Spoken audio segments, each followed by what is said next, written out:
And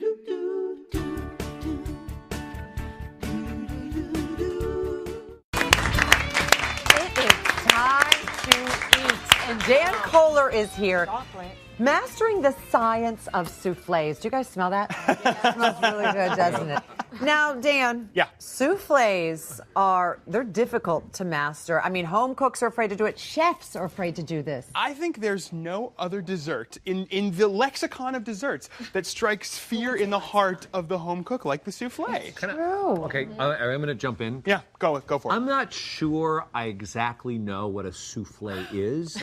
Wow. He's leaving. No, I mean, like it's a cake, a gooey thing. So I'll help you define this, okay? Yes. So if we translate the French, it's going to help us understand why it's so fragile. From French, souffle means to breathe or to whisper, which really hints at how delicate these things can be. But when we're just calling spade a spade, a souffle is just a rich, fatty sauce, lightened with egg whites and baked. It's really that simple. That's it? Wow. It's really that simple. You make it sound so tantalizing. I know. Would you like a rich fatty sauce that's baked? It sounds delicious. That's why they call it souffle in French. Yeah. It's much easier, much easier. And so earlier today I came in because I want to show you guys exactly how this is done. And the first thing you do, you start by warming some milk. This is making that fatty sauce. I've got about a cup of milk, and here I'm beating these egg yolks with a 1/4 cup of sugar and a 1/4 cup of flour. Now, that's going to help thicken this mixture, and it's also going to help protect those eggs from getting scrambled when I begin to temper the sauce. So tempering is a process in which you add a little bit of warm milk to the eggs, you whisk them until they've raised in temperature just a little bit, and then you add that back into the milk. Now I'm going to keep whisking this, and this is important. You got to whisk here until it's nice and thick, and that's going to take about 5 minutes. You can see trails that the whisk is leaving. That's a good sign. And now I'm adding 6 ounces of chocolate. I can't. I mean, could you add 7 if you wanted to? If you wanted to. Okay. It's an extra fatty sauce, and we've got some here. I want you guys to start eating. Wow, we want to start. Oh my God! Poorly starving. This is a bad idea. I'm so excited. This is a horrible idea. Cool Whip on We it. will not listen to a word you say at this point Mark, forward. how is that different from any other day? Oh no! If you want to learn how to make a proper souffle, instead of, I think that's touche. Touche. Now, souffle. that moment in the video when you saw that sauce get really thick over here, and I added 6 ounces of chocolate, you guys at home can just as easily make this savory by adding 6 ounces of goat cheese and a handful of caramelized onions. So souffles can go either way. This is a 4-cheese souffle we've got right there. I just want you to understand this formula is really easy to manipulate. Wow. Chocolate right there. They're beautiful and they're easy to serve. All right, now talk to me about the egg whites that you have meringued over. All right, so this is the second most important part of your souffle. Earlier I came in and I was beating these egg whites. Now I want to see what's happening here. When you beat egg whites you should understand are basically a connection of water and protein. That's it. It's almost 90% of it is water and protein, okay? So you start beating it. We add a little bit of acid. Now that could be lemon juice or it could be cream of tartar. That helps strengthen these proteins. I'm adding a little bit of sugar.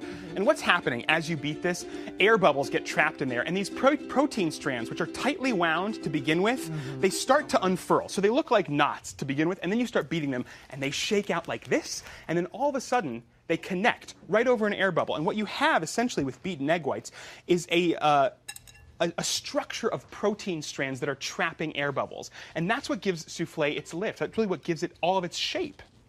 The rise. The rise is also a physics lesson. Now, the next thing you want to do here is just fold those egg whites into the chocolate. I'm sorry, everything you do is a physics lesson to me. You could explain. Sometimes it's a chemistry lesson, Mark. Like what if he's school? Totally my bad. Okay. Once again, souffle. I mean, touche. What about that rise? Okay. Because there are those rumors, and the reason that people are so afraid of making souffle is because they're afraid it's going to collapse. They're afraid it's going to fail. Now, I will say one of the most important things to do is make sure when you're folding, you don't want to overdo this. You don't want to overmix it because that will collapse all of those bubbles, and then you won't have this nice, airy dessert that's coming out of the oven.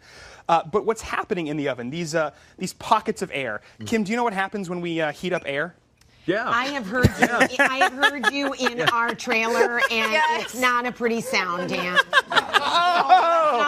You turned that one on me. I did. You turned that one on me. I see where we went there. So when you heat up these pockets of air, just like a hot air balloon, they begin to expand in the oven, and that's why a souffle rises. Now, if you shut your oven too quickly, what's going to happen? There's going to be a giant pressure change in there. It's going to slam right up against here.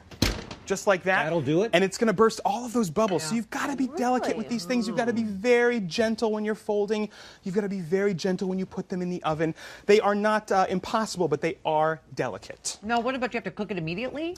This is one of the great things about soufflés, and I think this is a myth, that it's people think it's very finicky and you've got to do it right at the last minute. I could make this batter right here, put it into ramekins, and I could just let that sit in the fridge for a couple of days before my dinner party. They're really an easy thing to do. And it would still rise. It would still rise because you have so much confidence about this, and so many chefs do not. They do not. You know what? We're just trying to dispel myths here, Debbie. And you can't, like a lot of restaurants, if you go to order something, if they'll tell you, right? If you want to have something for dessert, you got to order it now. You have to order it now, and that's what I'm like. There's too much pressure. I know. I'm like, I don't know. I want to wait to dessert. Don't you think they do it to get you to order dessert before you're full? Yeah. Spend a lot of Maybe that's what I do. We're on to What are you you. doing? Now you'll see right now, I'm actually giving, by lining those ramekins with a little butter and sugar, I'm giving the egg white something to cling to so that it has something to crawl up the side, so you get an even higher lift there. Oh. So that's... Dan, is there a secret to having that gooey, chocolatey center? Yeah, I will say, earlier when I was beating those egg whites, the really important thing is actually don't overbeat them. So what we're doing here, we are building those protein structures, but we don't want to make them dry and stiff. Then if you do that, you'll have this crumbly, crackly, dry souffle, and nobody likes that. Yeah. Right. How do you know when to stop putting it in there? Oh, I go all the way about to the top. Okay. And then it'll rise up, correct? Exactly. What you want is a souffle that domes just over. And they're really designed for these sort of ramekin-sized dishes. You couldn't do like a big... You know, honestly, if you've got a nice casserole dish, if you've got a nice fluted casserole dish like this, there's no reason you couldn't make one souffle for 6 people, especially if you go with that goat cheese one. Why not just one person Well, who really likes to eat? Mark, I'm trying to be kind. Sharing is caring. Would it really, what is it called, whisper? Would it really whisper? It would definitely rise. It would rise? Oh, yeah, absolutely. And so if you make that goat cheese one and you want to put it out at the beginning of a dinner party with some crackers, that's really fun.